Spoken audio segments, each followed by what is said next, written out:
back to some physics stuff.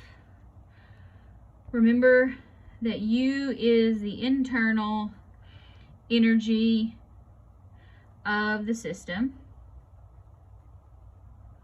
So the change is Q plus W. So Q is heat, W is work.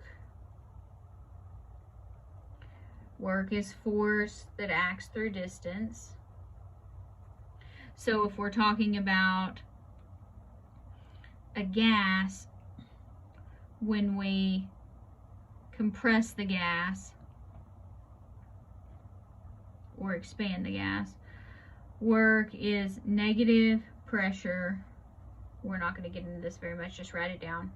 Times the change in volume. You'll have to deal with this when you get to physics. So if we substitute in for work, negative P delta V. So here, if the system expands, so if volume goes up, work is done on the surroundings. So work is done by the system. So the internal energy of the system is decreased.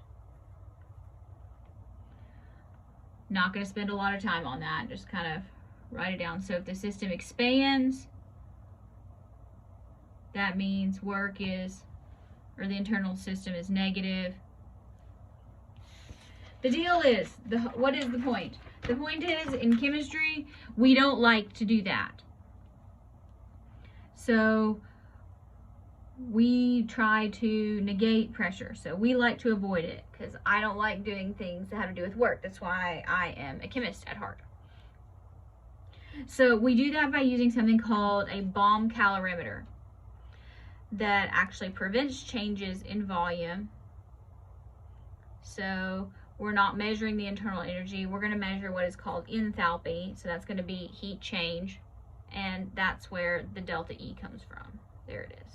Figured it'd make more sense in a little bit.